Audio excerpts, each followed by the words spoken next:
Good evening, my dear friends, and welcome to a journey into the heart of something truly British, our shared love for a good quiz show.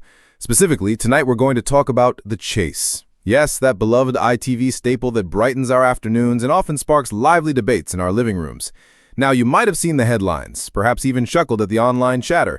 Fans slant Bradley Walsh for annoying habit. It's ruining the show. The digital airwaves, as we often do, have been abuzz with strong opinions about our very own Bradley.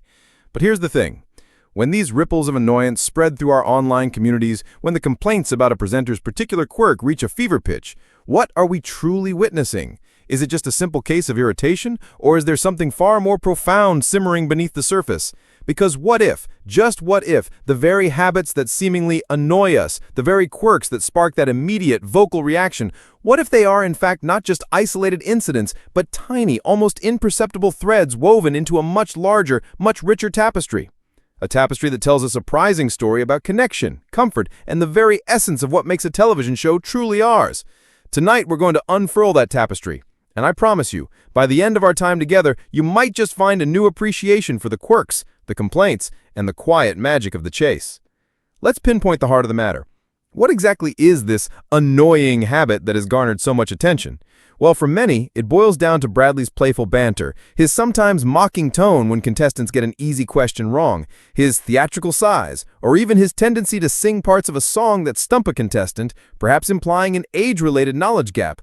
The internet has been awash with comments like, "Oh, there he goes again," laughing at them, or "Why does he always sing the answer?" For some, it breaks the flow. For others, it feels a tad patronizing, especially towards younger contestants. It's a reaction, an immediate, visceral, "Oh, Bradsy" moment that many of us have felt. And it's a valid feeling. After all, when we invest our time and emotion into a show, we naturally develop expectations. But let's pause for a moment.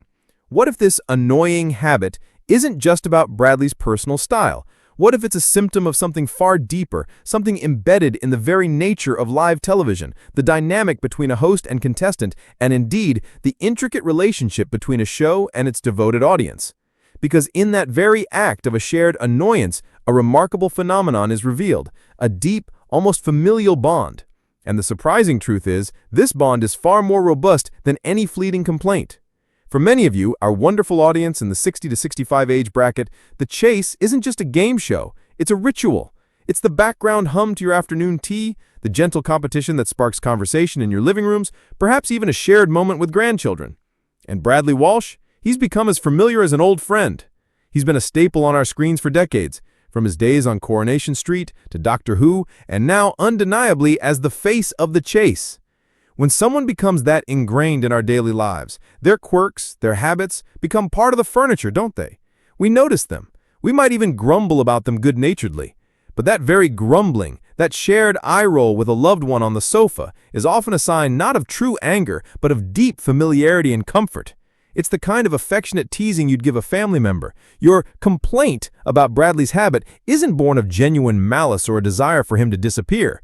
It's born of a profound, lived connection to the show and its presenter. It's the voice of a generation saying, "We know you, Bradley, and we're so comfortable we can even complain about you." And here's the unexpected twist. That very comfort, that sense of familiarity, is the invisible glue that holds shows like The Chase together. Think about the magic of live or near-live television. It's not just about reading questions from a card. It's about personality. It's about spontaneous reactions, the unscripted moments that make us feel like we're part of a real conversation, not just watching a stage performance. Bradley Walsh, with all his lovable quirks, is a master of this unseen script. His reactions, his teasing, even his playful, annoying habits are often unscripted, organic responses to the pressure of the moment, the contestants' personalities, or indeed the sheer absurdity of some of the questions.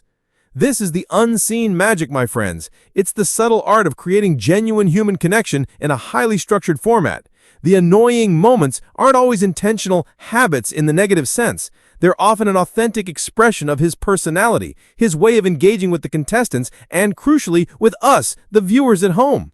The complaint, many felt, wasn't just about a specific action. It was perhaps a fleeting moment where that unseen script felt a little too unpolished. But here's the surprising part. This very rawness, this human touch, is precisely why we keep coming back.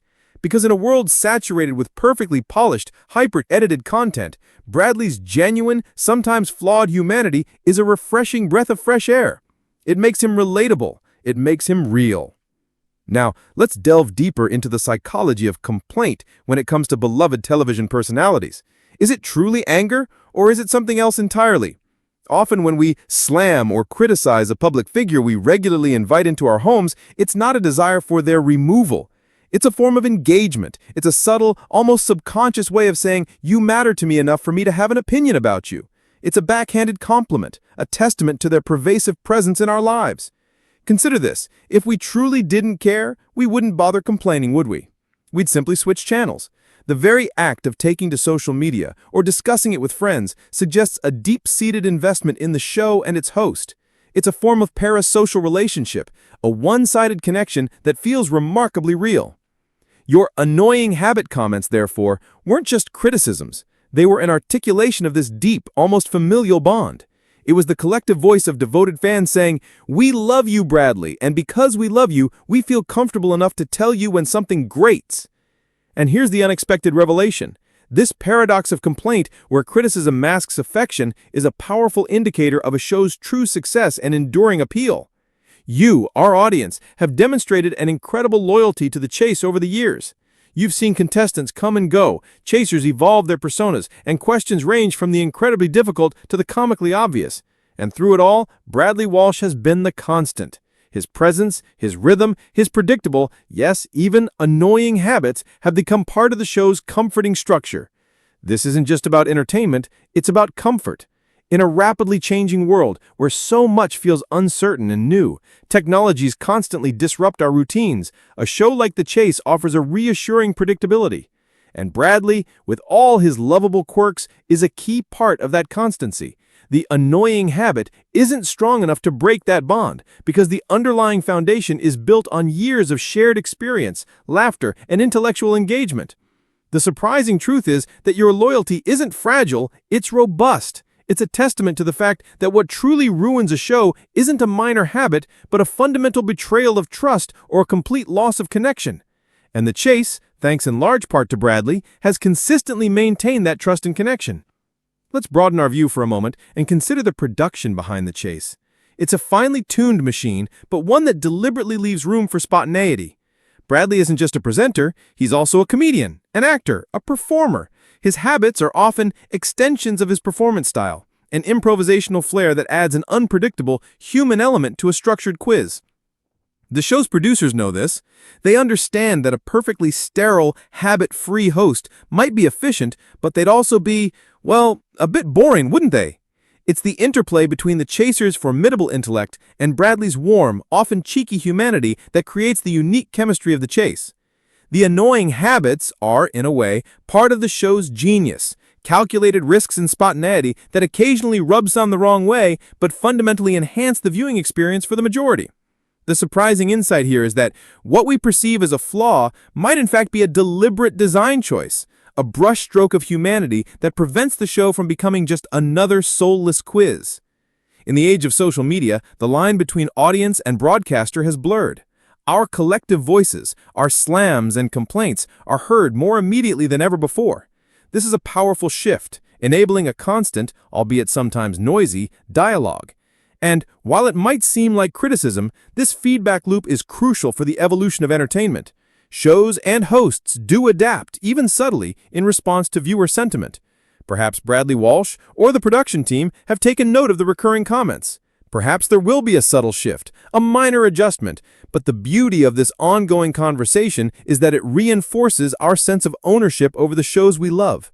It tells us that our opinions matter. The annoying habit wasn't just a fleeting online storm, it was a powerful, democratic expression of audience engagement. And the inspirational truth is that this constant push and pull between audience and creator is what keeps television vibrant, relevant, and deeply connected to the pulse of the nation. We are not just viewers, we are active participants in the ongoing story of our beloved shows. Let's step back and look at the grander picture. The Chase isn't just a collection of questions and answers, it's a shared cultural experience. It's a common reference point in conversations, a gentle escape from the daily grind. Bradley Walsh, with his jokes, his camaraderie, and, yes, even his annoying habits, are a central figure in this shared tapestry. His humanity, his fallibility, his sheer Bradley-ness makes him accessible. It makes us us. We see a bit of ourselves, or our eccentric uncle, or our well-meaning neighbor in his interactions. The complaints about his habit are merely threads in this rich tapestry, not tears that unravel it, but perhaps a slightly rough patch that reminds us of its handmade human quality. The profound surprise is that these seemingly negative moments are in fact integral to the show's warmth, its authenticity, and its enduring place in the British heart. They remind us that perfection isn't always desirable. Sometimes it's the beautiful imperfections that make something truly beloved. So, as our journey through the world of Bradley Walsh and the Chase comes to a close, I want to leave you with this thought. The next time Bradley perhaps laughs a little too loudly at a wrong answer, or bursts into song when a contestant misses a classic tune, what will your reaction be? Will it still be that familiar sigh of annoying happiness?